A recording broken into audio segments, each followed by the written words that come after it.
শুভ দুপুর বন্ধুরা। এখানে আমি আলুটাকে ভেজে রেখেছি, পেঁয়াজটাকে লাল লাল করে ভেজে নিচ্ছি মাংস রান্নার জন্য। আর এখানে ভাত বসিয়ে নিয়েছি।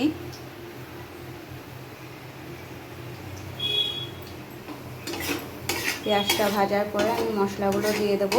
এখানে আমি আদা রসুন পেস্ট, লঙ্কার গুঁড়ো, জিরের গুঁড়ো, নুন, হলুদ সব মিশিয়ে নিয়েছি। এগুলো এখন আমি দিয়ে দেবো।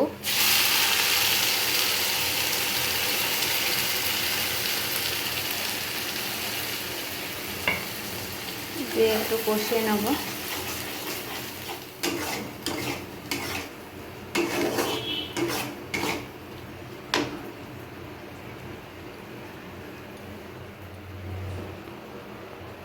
এর মধ্যে একটু জল দিয়ে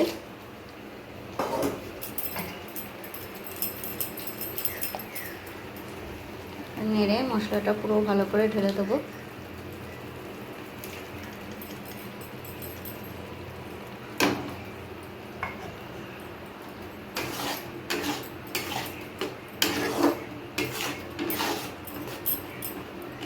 ভালো করে একটু কষিয়ে নেব মশলাটাকে।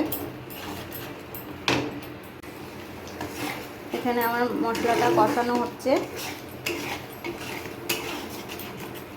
আর এদিকে আমি চিকেনগুলোকে ধুয়ে রেডি করে নিয়েছি।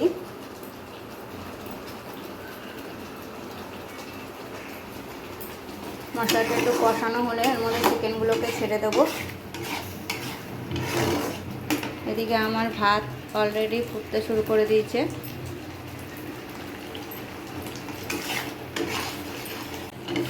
আমার মশলাটা কষানো প্রায় হয়ে এসছে।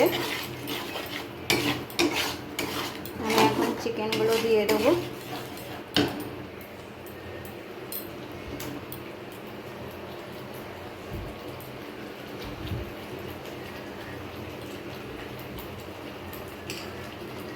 একে একে সব চিকেনগুলোকে দিয়ে দিচ্ছি।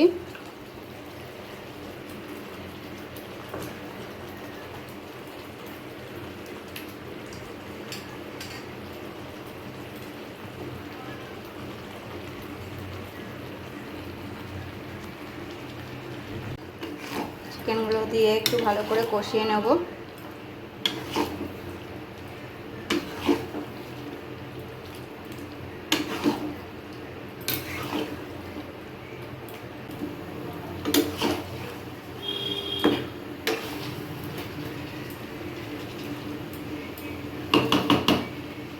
এখানে চিকেনটা হতে থাক, আমি একটু ভাতটা দেখে নিই।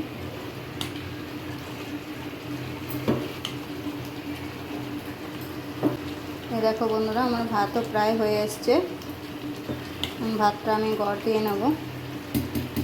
এই দেখো বন্ধুরা, আমার মাংস কষানো প্রায় হয়ে গেছে।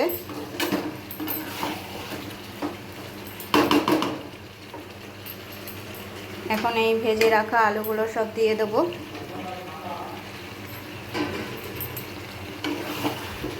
দিয়ে একটু নেড়ে চেড়ে নেব।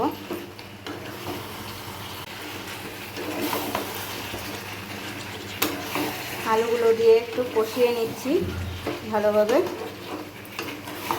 এরপরে অল্প পরিমাণে একটু জল দিয়ে দেব। বেশি ঝোল করব না, একটু কষা কষাই রাখবো। জাস্ট একটু সিদ্ধ হওয়ার মতন জল দেব।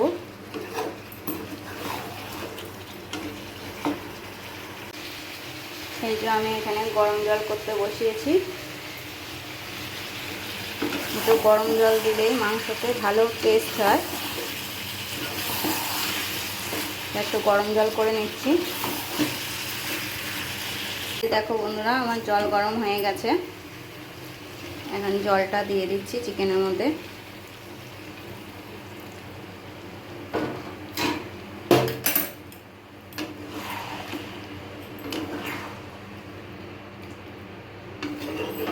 জলটা দিয়ে একটু নেড়ে চেড়ে নিচ্ছি।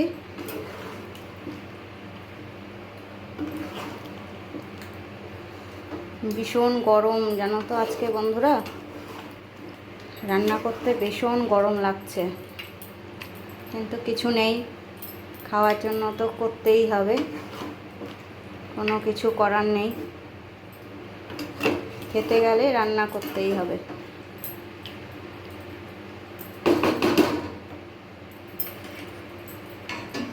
আর একটু পরিমাণে জল আমি অ্যাড করছি।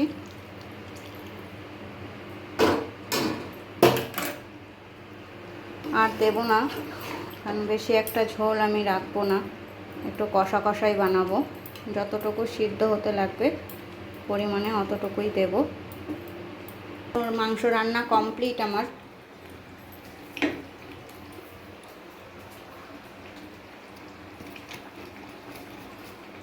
এখানে একটু গরম মশলা দিয়ে নেড়ে চেড়ে দেবো।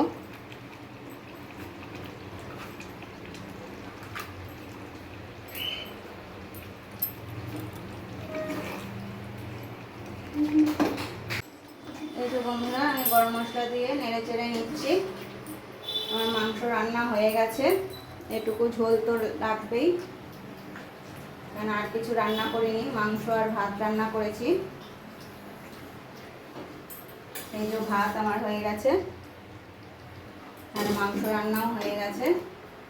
তোমাদের যদি এই মিনি ব্লগটি আমার ভালো লেগে থাকে তো অবশ্যই লাইক, কমেন্ট, শেয়ার করে দিও। টাটা বন্ধুরা।